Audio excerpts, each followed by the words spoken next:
welcome to another episode of Let's Talk Pokemon, the podcast where we talk about everything and anything Pokemon. And happy Halloween, everybody. Or at least at the time of recording this, it's not quite Halloween yet, but by the time this is published and you're listening to this, it most likely is Halloween. And you're excited to go get all that candy. You're excited to dress up in your favorite costume, whether it be a superhero or a Pokemon, whatever it is to your liking. My daughter once went as a Pokemon trainer. She had like a little Piplup bag. Like it was like a little purse with a Piplup sticking out. There was like a few of them that they actually had released that we bought at Target or Walmart or one of those places, and she wanted to go like a Pokemon trainer, and so yeah, that I was kind of surprised but a little proud, and she was happy with that, and Pokemon costumes aren't necessarily like the most popular thing. If you go to Target, I think the only thing you'll ever find is a Pikachu. Like Pikachu's like the only costume that's like marketable, I guess. I have not seen any other kind, like not even like an Ash Ketchum like outfit. You would think like that would be something simple for a company to put together, but nope, not even that. I don't know what's going on. I feel like there's like a missed opportunity here or something. But hey, you know what? It's kind of easy to make up your own cosplay for Pokemon. I would assume like if you had like a special kind of trainer outfit that you want to go with, you just get like one of those Pokemon toy belts and just wear it with a bunch of those Pokeballs around you, and then there you go. You're set. You're good. I don't know. But hopefully you guys are having a fantastic day. And if this is past Halloween, hopefully you had a wonderful Halloween night and that everything went well and that you got loads and loads of candy. I think one of my favorite moments of Halloween was definitely when we started trick-or-treating, like as early as, I want to say maybe 10 o'clock in the morning, and we didn't finish until like 10 o'clock at night. So we went full on 12 hours of just going around houses trick-or-treating. And I remember ending the day with like 6 bags. Yeah, it's definitely 6 full bags of candy, and it lasted me so long. I think that was definitely one of my better achievements when it came to Halloween. But nowadays, I'm not looking forward to Halloween.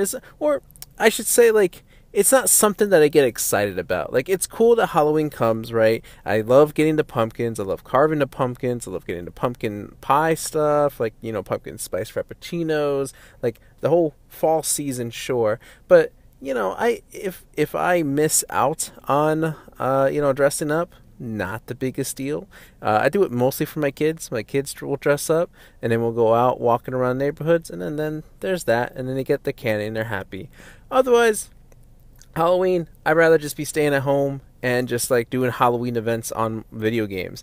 For instance, on Halo, they always have the Infection playlist for those that play Halo. That's kind of fun to kind of play around during this time, especially in this month. Usually they have like double XP and stuff like that.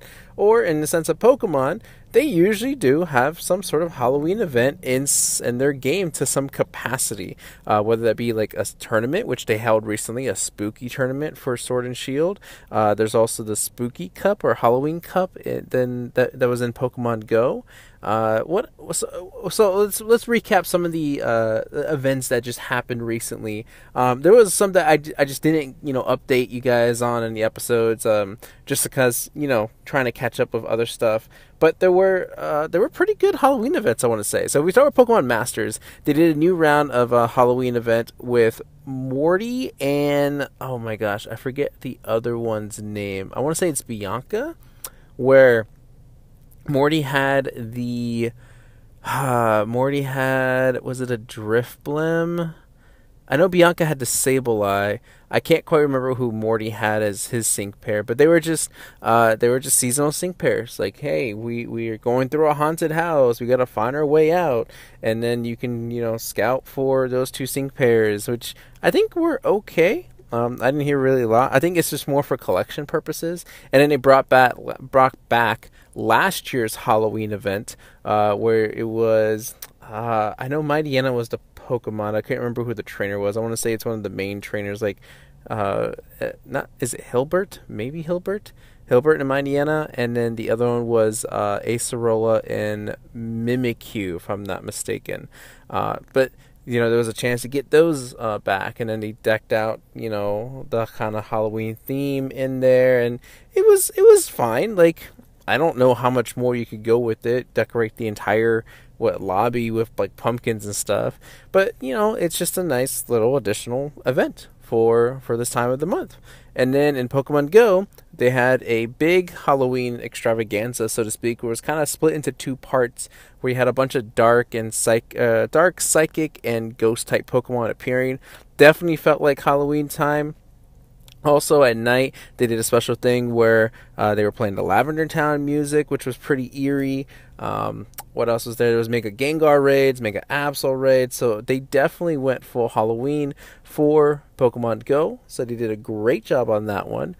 Sword and Shield, like I said, it was just mainly the Spooky Cup. I think as of right now, this weekend, they're doing like spooky Pokemon in max raid dens with the possible chance of getting a shiny shiny Zoroark if you wanted to try to capture that. Otherwise, I don't think there's not much more they can really do Halloween.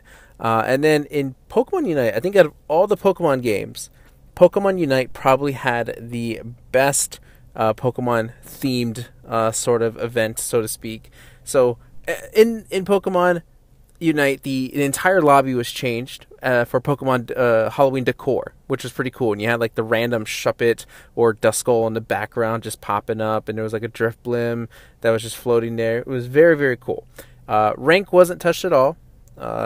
Standard, I don't think was touched at all either. Everything was changed in the quick matches, where you had the one playlist you could always pick, right? You can always just do your quick match with the Avalugg in the center, or the Zapdos, or what's the other one? There's Avalugg, Zapdos, and oh man, I can't. Regigigas.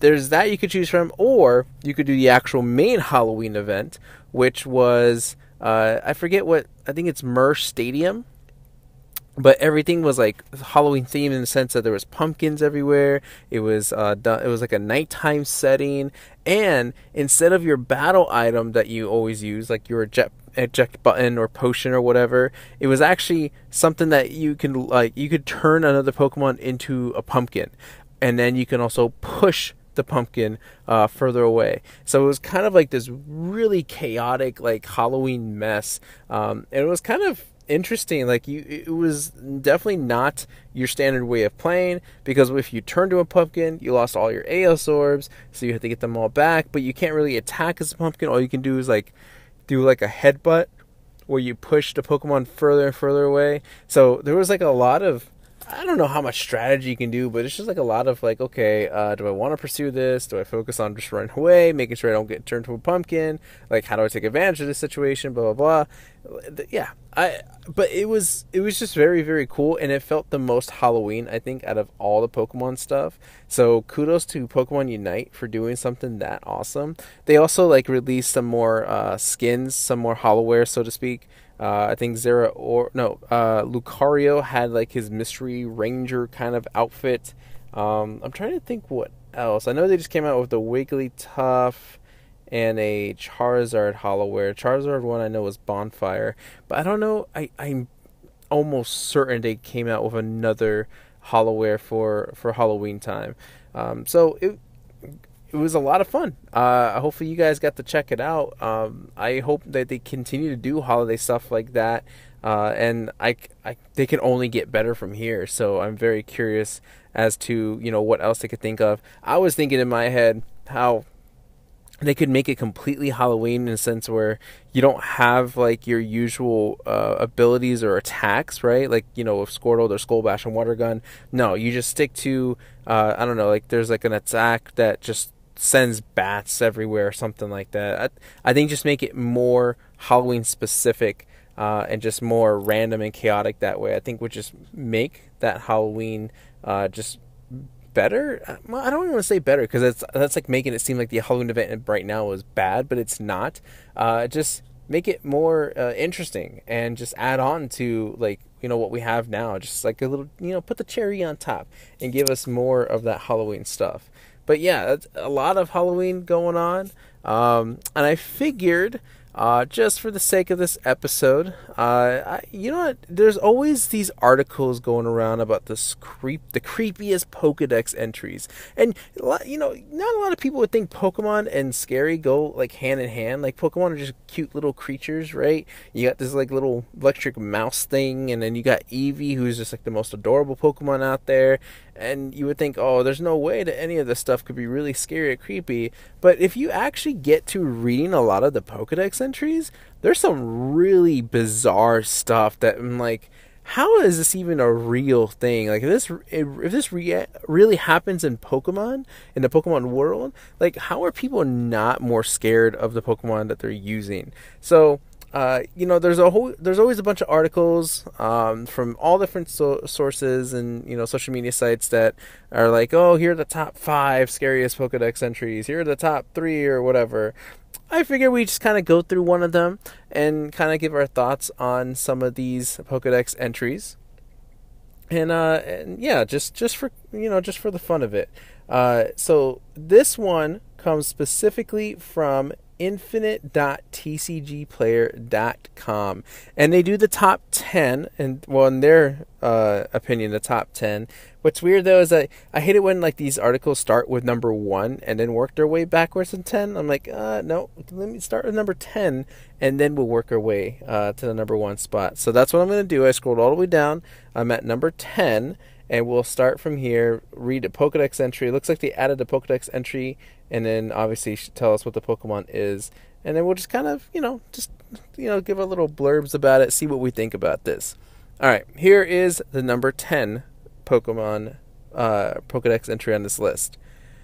When it finds humans or Pokemon it likes, it freezes them and takes them to its chilly den, where they become decorations.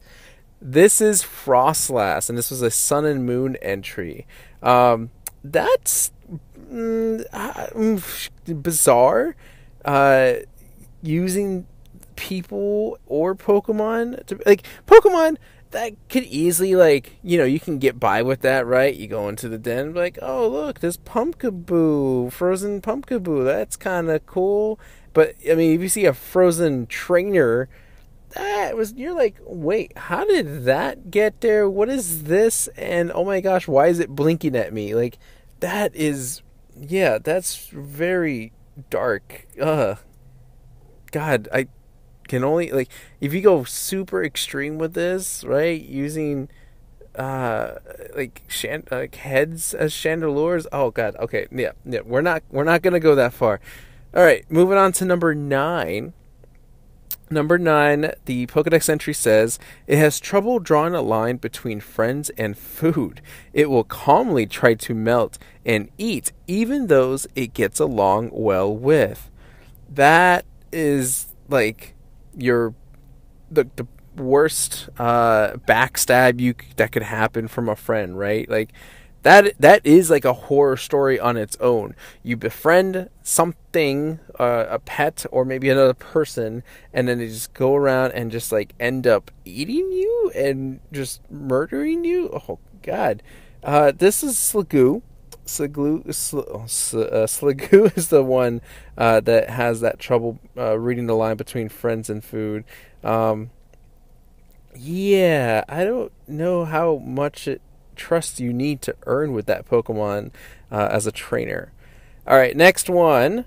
A doll that became a human, or I'm sorry, let me repeat this one again. A doll that became a Pokemon over its grudge from being junked. It seeks the child that disowned it.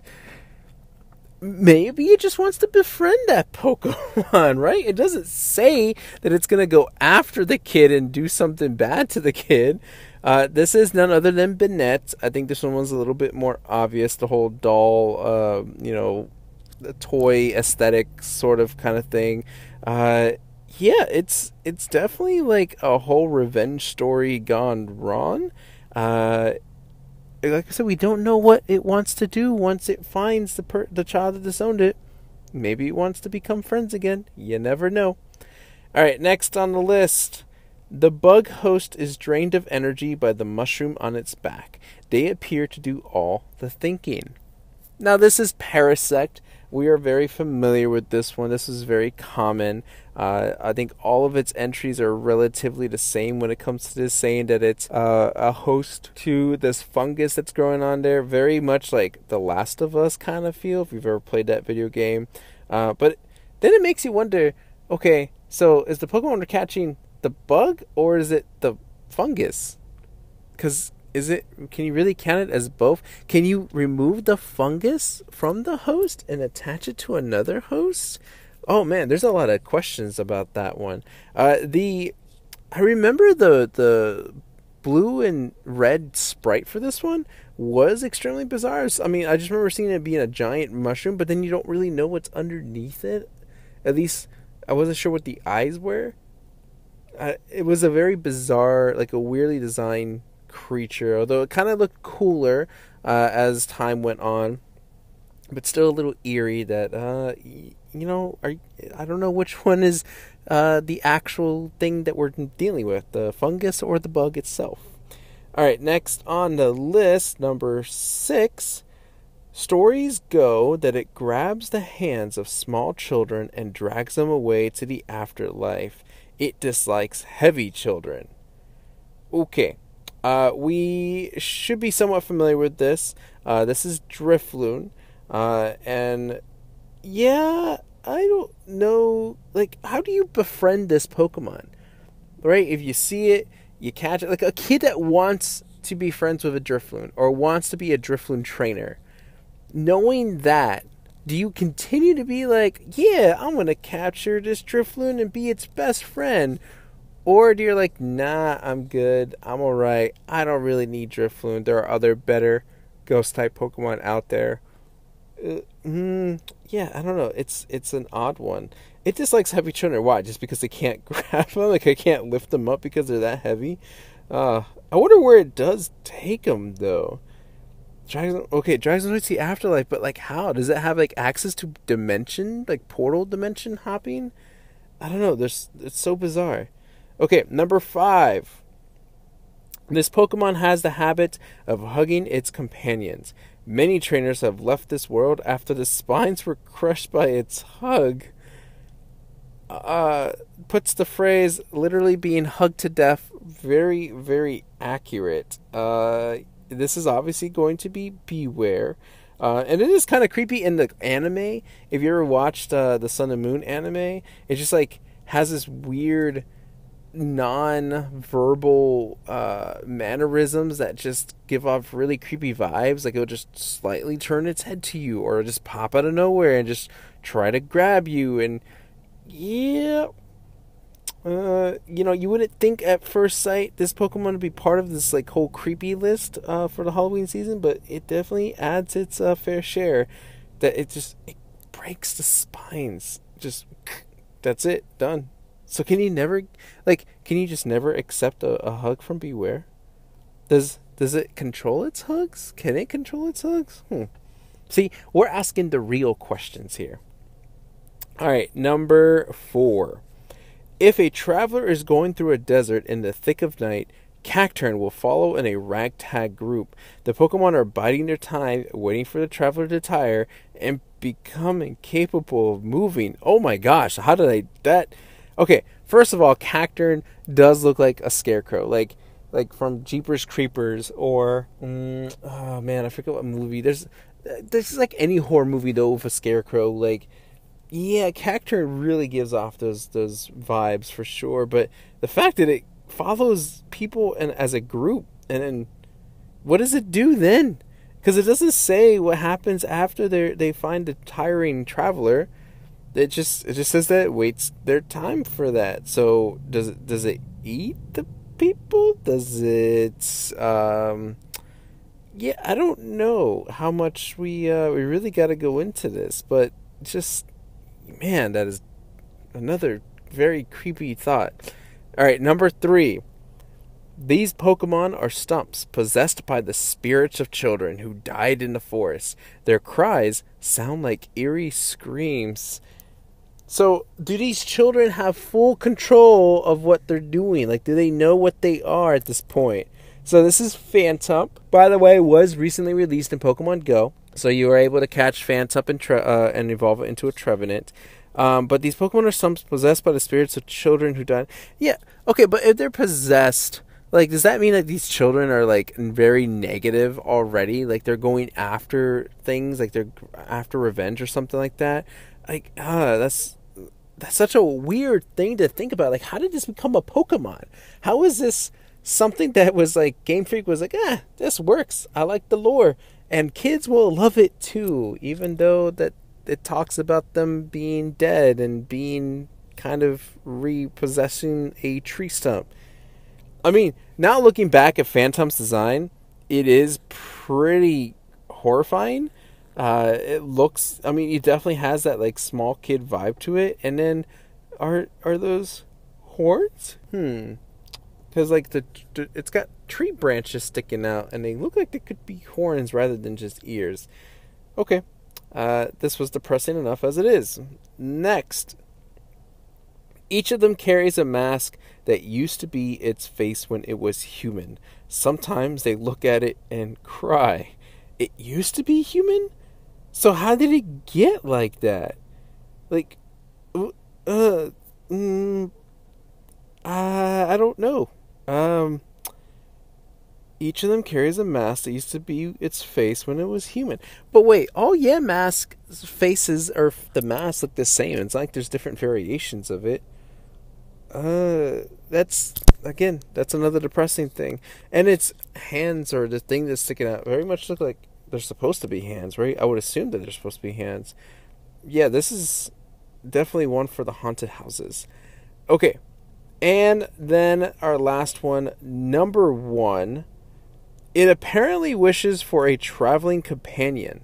Since it was once human itself, it tries to create one by taking the lives of other humans. See, this doesn't make sense.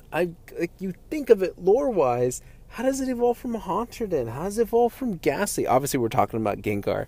But, like, how can you say it was once human? Or it carries the mask of what it looked like when it was human? Like, how do you fit that into this world when people want to be Gengar trainers, Yamask trainers, Cacturn trainers? Like, how?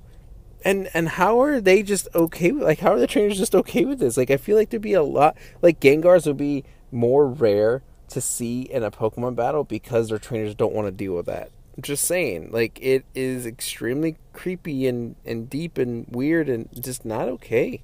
Not okay at all. But I'm almost positive that there are more disturbing Pokedex entries out there. Like, I think there's one like Drowsy where it like lures children somewhere or whatever. There's like Evalto that brings about the destruction of life when it dies or something like that. Like, there is a lot more Pokedex entries that I'm sure if you look up Google, you're gonna get through enough articles that mention pretty much all of them. Like, so there's also Cubone. Like, there's so many that have this weird, creepy, like almost horror story vibe to it. And yeah, I don't know how selling that could be. Like, you don't think about it anymore too, right? It's not like you remember what the what is it, the Pokedex entry for Banette is, or Drifloon, or Sligoo, or whatever. But you know, it's gonna stick, and you're like, I have this as a Pokemon, and it might turn against me. Yeah, so when people ask for Pokemon in the real world, I don't know if they really want to be asking for every Pokemon to exist in the real world, because I definitely don't want to be haunted down by a doll or a cactus. Not okay.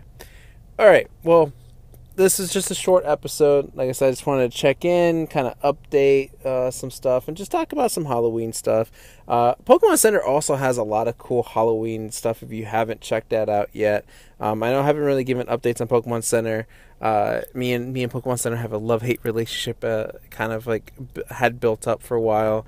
But, you know, they have a lot of these, spooky, scary story themes or whatever, where they have, like, these chapter books, and there's certain Pokemon that kind of stick out. I think these are, like, figure models. There's, like, a Mimikyu one.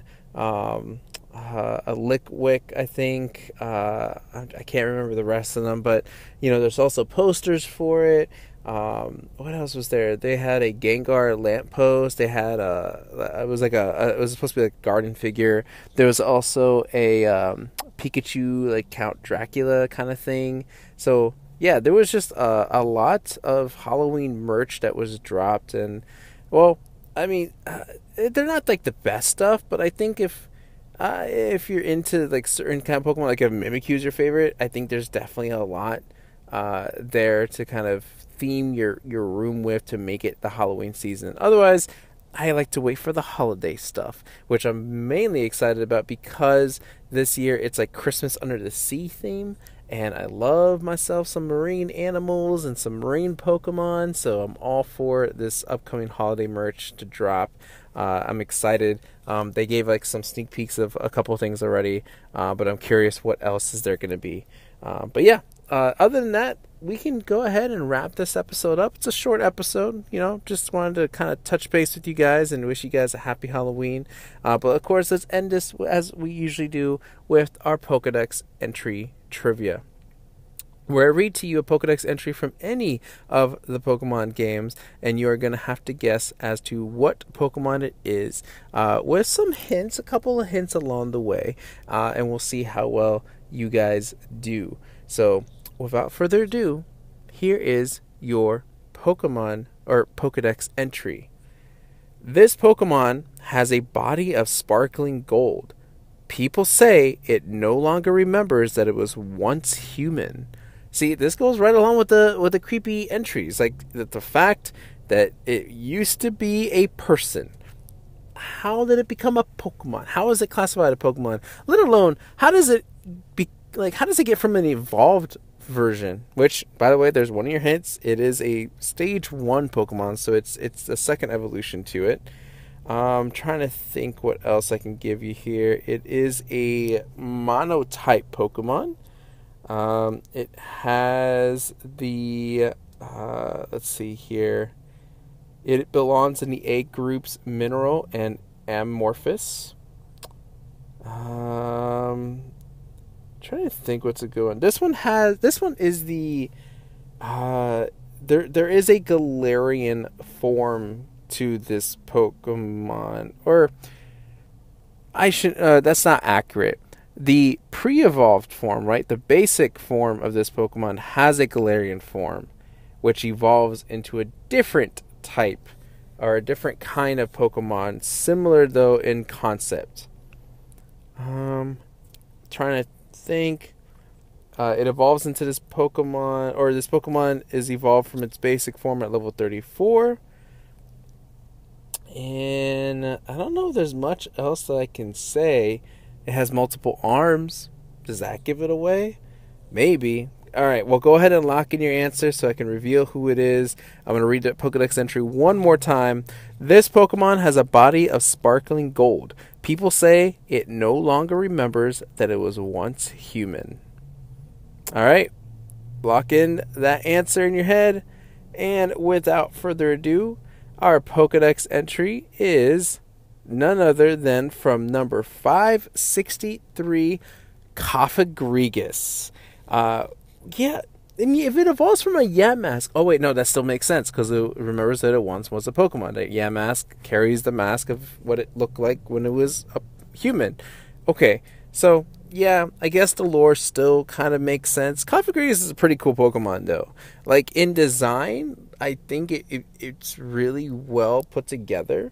I just noticed that the Yamask, or the mask that it carries as a Yamask, is up at the top corner. I don't think I've ever paid attention to a picture of Cofagrigus long enough. Oh, and going back to the different forms, because there is a Galarian Yamask that's holding a different type of mask, and I think, it had to drop to like 49 HP. You had to cross like under some sort of bridge, and then that Galarian Yamask would evolve into a Rune Regus. But I think between the two, I'm definitely more of a fan of Cofagrigus.